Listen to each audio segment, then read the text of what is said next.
Hey everybody, Judge Fudge here, and court is in session. Last time we had the nerds from the College of Winterhold do their own homework. Check that video out, it's linked in the top right and in the description. Today we're switching over to Oblivion to see if the quest givers there can beat their own quests. First up we have Urinal Septimus Prime over here, the Emperor of Mullets, and other terrible haircuts. Whoever does the haircuts in the White Gold Tower are the real antagonists of this game, am I right? The problem with this guy is that apparently he's hard scripted to move to a very specific location and will not attack anything at all even if I use the strongest frenzy spell in the game. Console commands have no effect whatsoever, attacking him is equally hopeless. He just pulls a Michael Scott and abandons all women and children at the first chance he gets. Though it is hilarious to see the convention of shitty emperors gathering in the dungeon hallway. Like, what the fuck you guys doing over here?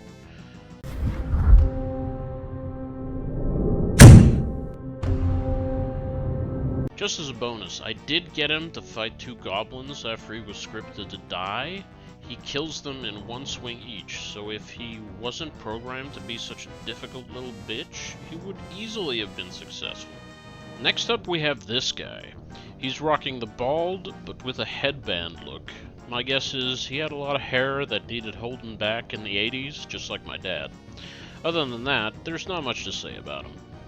Daddy does a good job of smacking the first two little demon bitches to death. Get that little piece of shit! Yeah! The next two go down pretty quickly without any trouble. However, when he makes it inside the demon tower, he makes an interesting decision, and sprints past the first demon goblin, and keeps going until he's fighting 3 imps and 1 Daedra, instead of a much more favorable 1 versus 1 in the first room. He puts up a pretty good fight, but as a result of his reckless charging around, he predictably gets his ass kicked. What a dumbass.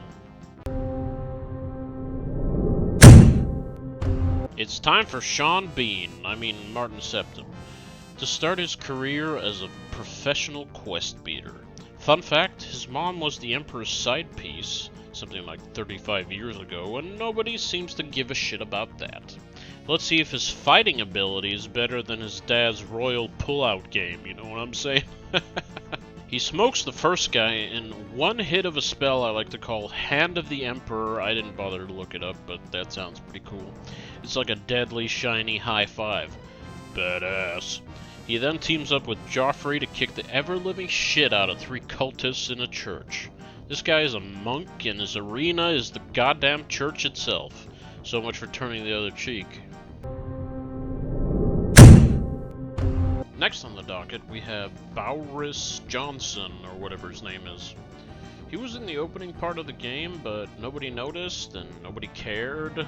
Also, he trades his blades armor for like sweatpants just to go incognito. Inevitably, we found out that he's just as shit at being undercover as he is at protecting emperors.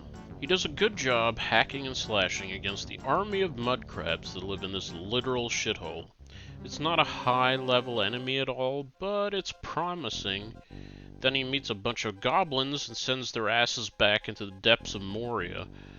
The cultists then take one look at him and realize he's an undercover cop that they saw at the very beginning of the game.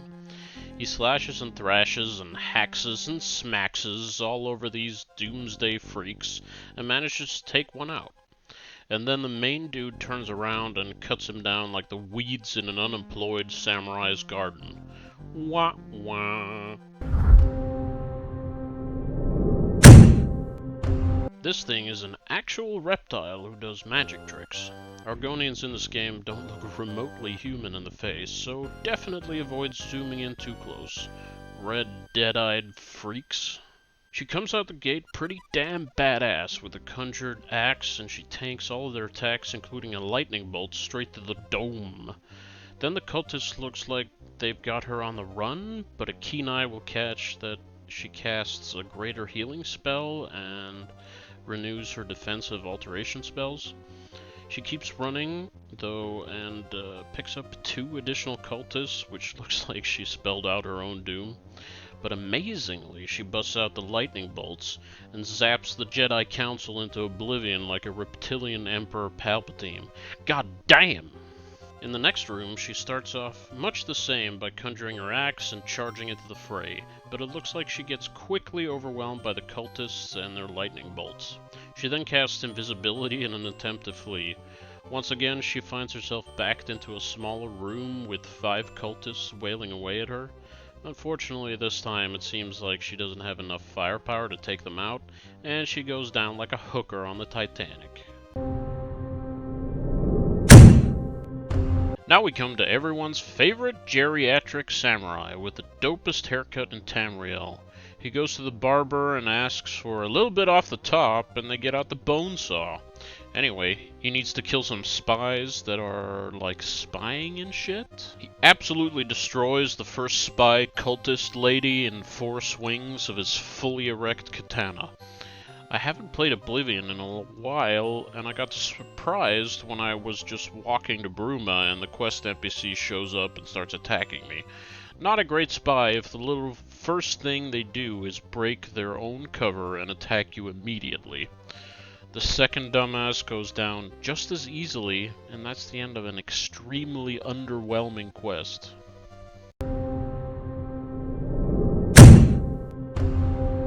Everybody could have guessed I was going to include this meme at some point. One does not simply reference Sean Bean without bringing up a meme based on a soon 25-year-old movie. Handsome British hobo wants us to get a Daedric artifact, so we turn around and have his first season, first movie dying ass go kill some vampires all by himself. I chose to take this quest outside because the inside version ended quicker than OBS was able to capture what actually happened. Yeah, you already saw it, but you didn't understand how quickly that ended. In Sean Bean's defense, this first vampire of the Zura questline is an absolute Chad, wielding a very high damage fire-enchanted claymore. Our Emperor 2B blows his load in about 5 seconds or less, which is a sad outcome. Our next challenger has arguably the best name in the entire game. It's Bird. Just Bird. James Bird. Shaken not Bird. He's one handsome son of a Daedra. Let's see how he does closing an Oblivion gate, shall we? He spawns in with 2 of his butt buddies at his side, which is technically cheating, but no worries, I have an easy solution to that problem coming up. Yep, I moon jump over with my 100 acrobatic skill and then watches these lead-footed scrubs end up face down in the lava, turning Bird and his cronies into bird flu soup. After that, I'm free to spawn Bird in on his own.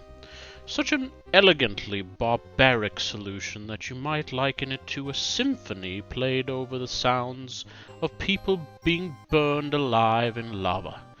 C'est magnifique. On his own, finally, Bird kicks some serious ass on the inside of the Demon Tower, taking on 2 Dremora and an Imp. He tanks some lightning to the face, but he doesn't give a shit. Did you ever know that you're my motherfucking hero? You're the wind in between my butt cheeks. Next fight is a little harder, though, with 2 fireball-throwing imps and 2 Dremora. He really gives one hell of a performance, dancing around, hacking and slashing and hacking. He takes out one of the Dremora and one of the imps, and it's looking like he's gonna pull it off. No! Bird! Bird! God damn it! You were the best of us!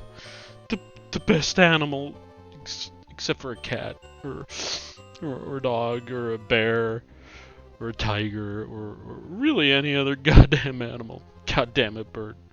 You should have picked a better animal. I can't do this no more, Bird. This next one is a long one, and I'll be taking some cues from the comments on my last videos and making some changes to the NPC's equipment in the interest of fairness. You'll soon see why this is necessary. King Jauffre, the homicidal old man fetus here, is going to try to get some god blood from a cave filled with ghosts and goblins. If you're into the Elder Scrolls lore, then I'm sure this quest gets your pants nice and tight. The first fight he picks with these skeletons takes forever, mainly because he ends up focusing on the skelly with the shield, and this guy blocks pretty much every attack. I tried to count, but I think it took something like 30 hits for Baldo to kill it. The rest of the runway models here go down pretty quickly without much of a fight. We've arrived at the first time I'm actually going to be changing the equipment of one of our NPCs. The reason is these ghost pieces of shit. They can only be damaged by magic, enchanted items, or silver weapons. So to give old Baldric a chance in this place, I give him a silver claymore. With his silver cock extension, he makes quick work of these ethereal bastards. They take quite a few hacks and slashes to kill. I mean, they're already dead, so like, double kill? But our bald and savior has little trouble with them overall. The key to this place is to kill all the special glowing skeleton dudes. They're pretty tough and take a lot of hits, but King of the Zero Follicles here shreds this thing into potpourri. Never will I grow a single cell of hair. Never. There's so many damn ghosts in this place that I just gathered up like 5 of them in a row and had him kill them all in one go.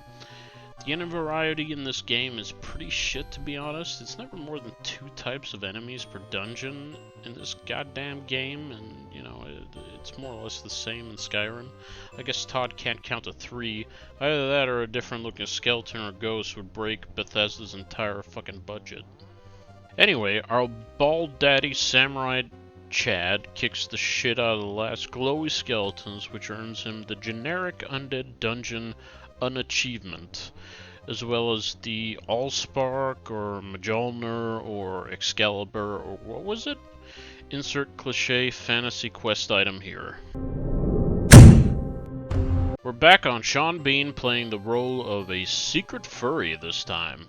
This quest is pretty infamous for having a difficult last boss, and his last performance was, let's say, pretty damn fucking pathetic. Odds are I'll need to upgrade him to Emperor form to make this more interesting, but let's see how it goes. He kicks the shit out of the first 2 goblins quite easily, which honestly isn't saying much since they aren't exactly much of a challenge since they're kind of one of the first enemies in this game. But at least he didn't shit the bed immediately like last time. Increasing the challenge a little bit, he gets to take on 2 goblins at the same time.